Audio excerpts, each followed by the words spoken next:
اچھا سر، پہلے تو مطلب بہت زیادہ ڈیٹیل میں اور قانونی موشگافیوں اور پیچیدگیوں میں جائے بغیر اگر آپ اس موٹا موٹا ان شارٹ بتا سکیں کہ بھئی آپ کے خیال میں اس الیکشن میں ایسا کیا غیر قانونی ہو گیا ہے جس کی بنا پر آپ یہ کہہ رہے ہیں کہ بناب یہ تو الیکشن ٹھیک نہیں ہوا، اور آپ خود جا بھی رہے ہیں الیکشن کمیشن آف پاکستان اس کو چیلنج کرنے کے لیے. یہ پاکستان کے باقی سیاسی جماعتیں جتنی بھی ہیں ان کے الیکشن بھی کیا ایسے ہی نہیں ہوتے؟ اس الیکشن میں کیا ایسا غیر قانونی ہو گیا یہ بتا دیں. بسم اللہ الرحمن الرحیم. دیکھیے، سب سے پہلے تو اس کو الیکشن کہنا الیکشن کے عمل کی جو کسی بھی نظام میں ہو اس کی توہین ہے. کبھی آپ نے دنیا میں کہیں ایسا الیکشن دیکھا ہے جس میں ووٹر لسٹ نہ ہو، جس میں کاغذات نامزدگی نہ ہو، جس میں جو الیکشن کے قواعد اور ضوابط ہوتے ہیں وہ موجود نہ ہو، جس میں تمام کے تمام جو لوگ ہیں وہ بلا مقابلہ منتخب ہو جائیں؟ مجھے اور ہمارے ساتھی اور جو فاؤنڈنگ ممبرز ہیں دور، ان کو تو ذرا ایک سائڈ پہ رکھیے، لیکن پوری پارٹی میں جس کی لاکھوں کی ممبرشپ ہے، کسی ایک شخص نے کسی یا عہدے یا پینل بنا کے اس الیکشن میں حصہ لینے کی درخواست بھی نہیں دی. دیکھیے، کسی بھی الیکشن دنیا میں کہیں پہ بھی الیکشن ہوتے ہیں جی تو سب سے پہلے یہ ہوتا ہے کہ ایک ووٹر لسٹ ہوتی ہے، نامینیشن یعنی کاغذات ہوتے ہیں کہ آپ اس میں باقاعدہ اپلائی کر سکیں، پھر جانچ پڑتال ہوتی ہے، پھر اس کے بعد کچھ لوگ جو ہے وہ ایسے ہوتے ہیں جن کو کہتے ہیں آپ ایلیجیبل ہیں، الیکشن کنٹیسٹ کر سکتے ہیں، کچھ جو ہوتے ہیں وہ ڈسکوالیفائی ہو جاتے ہیں، پھر وہ اپیل کرتے ہیں، پھر بیلٹ پیپر بنتا ہے، پھر اس کے بعد ووٹنگ ہوتی ہے، اور پھر اس کے بعد فیصلہ ہوتا ہے، چاہے وہ پینل کی شکل میں ہو چاہے اگر الیکشن ہی دو لوگوں کے درمیان نہیں ہے، ایک بندہ کھڑا ہوا اور اس سے سامنے کوئی کھڑا ہی نہیں ہوا، تو پھر کیوں بیلٹ پیپر چھپے گا اور پھر کیوں ووٹنگ ہوگی؟ دیکھیے، یہ اس بات کا تعین تو اس وقت کیا جاتا ہے کہ اگر نامینیشن کے کاغذات اویلیبل ہو. اب جس طرح تو سر آپ کو کیسے معلوم کہ اویلیبل نہیں ہے؟ چونکہ یعنی کیا آپ گئے تھے اور آپ نے دیکھا کہ اویلیبل نہیں ہے؟ اگر وہ یہ کہیں کہ نامینیشن پیپرز بھرے ہیں. جی بالکل، جی بالکل ایسا ہی ہوا کہ 1 دسمبر کو میں اور پی ٹی آئی کے جو ممبرز تھے جو اس وقت موجود تھے، ان میں سے ایک فاؤنڈنگ ممبر بھی تھے ٹیکسلا سے جو میرے ساتھ تھے، ہم لوگ خود چل کے گئے پی ٹی آئی کے مرکزی دفتر میں جو G8 اسلام آباد میں واقع ہے. وہاں پہ بلوچستان کا ایک وفد موجود تھا جنہوں نے بڑے گرم جوشی سے ہم سے ملے. اس کے بعد ان کے سامنے پی ٹی آئی کے جو اس وقت دفتر میں نمائندے تھے جو کہ عمران خان کے بڑے قریبی ہیں، وہ بھی تشریف لائے، اور ہم نے ان سے یہ 3 چیزیں مانگی. ہم نے کہا آپ ہمیں کاغذات نامزدگی دیجئے تاکہ ہم یا جو لوگ ہمارے ہیں وہ اس میں جمع کر سکیں. دوسرا، ہمیں ووٹر لسٹ دی جائے. تیسرا، ہم نے کہا کہ الیکشن کے قواعد و ضوابط ہمیں دیے جائیں. آپ کو کیا جواب دیا گیا؟ آپ کو انہوں نے بڑے آنیسٹلی کہا، انہوں نے کہا کہ یہ چیزیں ایگزسٹ ہی نہیں کرتی، یہ موجود ہی نہیں ہے، تو ہم آپ کو کیسے دیں جب یہ چیزیں ہیں ہی نہیں. انہوں نے کہا یہ تو محض ایک الیکشن کمیشن کے لیے ایک کاغذی کارروائی کی جا رہی ہے. آپ اندازہ لگائیے، میں تو اس پہ حیران ہوتا ہوں کہ جب میڈیا نے خود دیکھ لیا کہ 2 درجن لوگوں کو پشاور میں اکٹھا کیا گیا اور وہ کہہ رہے ہیں قبول ہے قبول ہے قبول ہے، اور وہاں کوئی تصدیق کسی کی نہیں ہو رہی کون لوگ ہیں. اور یعنی ہم نے نکاح میں تو سنا تھا، نکاح کی سیرمنی میں قبول ہے قبول ہے قبول ہے. الیکشن میں 2-3 درجن لوگ کھڑے ہو کے کہہ رہے ہیں قبول ہے قبول ہے قبول، اور ساتھ ہی اعلان کر دیا.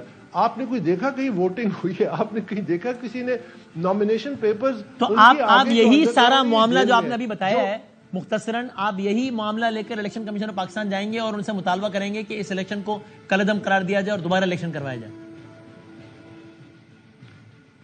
جی، آج صبح تک تو میری یہی کوشش تھی، اور جو میں نے ویڈیو میسج بھی چلایا وہ عمران خان کو ایک ویڈیو میسج کے ذریعے پیغام پہنچایا کہ دیکھیے بہتر یہ ہوگا کہ آپ خود ایک ٹوٹلی فراڈ اور فراڈولنٹ اور فیک پروسیس کو آپ خود کالعدم ڈکلیئر کر دیں. خود نہ کریں تو آپ کیا کریں گے؟ سنجیدگی دکھائیں. جی، وہ خود نہ کریں تو آپ کا کیا لائے عمل ہے؟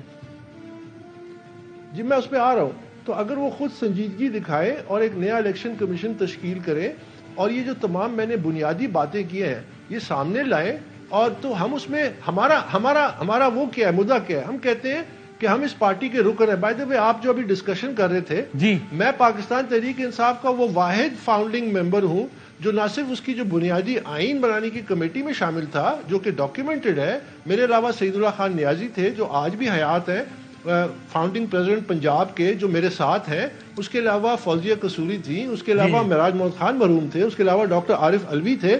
ہم نے وہ آئین بنایا تھا، اس میں بنیادی 3 سال کے 2 ٹرمز تھے چیئرمین کے، اور وہ بھی الیکٹڈ. اس کے بعد وہ ڈیبار ہوتا تھا. بعد میں جب تبدیلیاں کی، جس طرح ہمارے 73 کے آئین میں تبدیلیاں کر کے اس کی شکل کو مسخ کر دیتے تھے، اس طرح کی پھر تبدیلیاں لاتے گئے. اکبر صاحب آل ڈیو ریسپیکٹ، آپ کا بانی رکن ہونا، میں نے تو کہا میرا تو عمران خان صاحب سے پہلا تعارف ہی آپ ہے، لیکن آپ کا بانی رکن ہونا اس بات کی گارنٹی تو نہیں ہے کہ آپ آج بھی رکن ہے. پی ٹی آئی کہتی ہے ہم نے 13 سال پہلے خارج کر دیا پارٹی سے انصاف کو. بھائی تو یہ ریلیونٹ ہی نہیں ہے کہ الیکشن کمیشن میں کس منہ سے جائیں گے.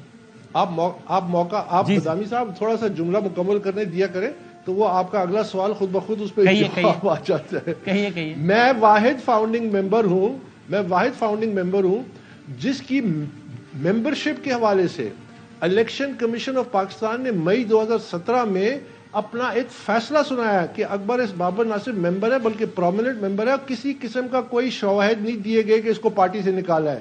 پھر سنگل بینچ اسلام آباد high court justice Mohsin Akhtar Kayani کی سربراہی میں یہی معاملہ زیر بحث آیا. ایک اور فیصلہ آیا جس میں کہا اکبر ایس بابر ممبر ہے. اس کے بعد اسلام آباد ہائی کورٹ کے ڈبل بینچ جسٹس اطہر من اللہ اس کو ہیڈ کرے تھے، انہوں نے اس فیصلے کی تصدیق کی. تو میں واحد پاکستان تحریک انصاف کا ممبر ہوں جس کے 3 عدالتی فورمز میں اس کی ممبرشپ کی تصدیق ہو چکی ہے. اور پھر بھی میں حیران ہوتا ہوں کہ ہمارے میڈیا میں وہی سوال بار بار اٹھاتے ہیں. میں مزید کروں گا اس میں سوال، میں آپ سے اس میں ضمنی سوال کرتا ہوں. اگر وہ کہیں کہ ٹھیک ہے صاحب فلاں عدالتی فورمز نے کہہ دیا کہ اکبر بابر رکن ہے، آج تک ہیں، ہم آج خارج کرتے ہیں، آپ بتائیے پی ٹی آئی کے آئین کے مطابق کسی فرد کو پارٹی سے خارج کرنے کا کیا طریقہ کار ہے؟ آپ بتائیے.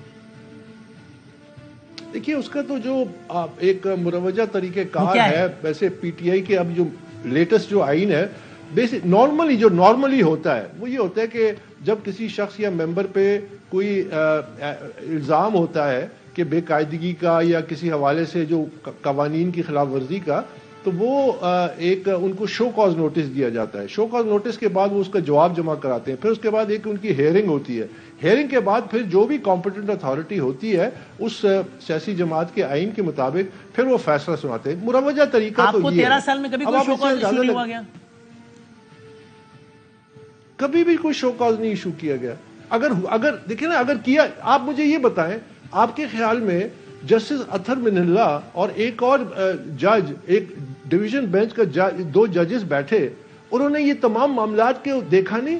آپ کے خیال میں پورا الیکشن کمیشن جو 5 ممبران پہ مشتمل تھے اس وقت، سردار رضا جو farmer chief justice Khyber Pakhtunkhwa, جج آف دا سپریم کورٹ رہے ہیں، انہوں نے اس کو باقاعدہ دیکھا. آپ کے خیال میں انہوں نے ان چیز کو نہیں دیکھا؟ آپ کے خیال میں یہ جو پی ٹی آئی والے کہ اگر آن پیپر ٹیکنیکلی آپ ایگزسٹ کرتے بھی ہو تو پریکٹیکلی تو نہیں ہے نا معاملہ. یعنی وہ کل صبح آپ کو شو کاز نوٹس ایشو کر دیں، اگلے 30 دن بعد اس طریقے سے فارغ کر دیں گے جو آپ کے طریقہ کہہ رہے ہیں فارغ کرنے کا.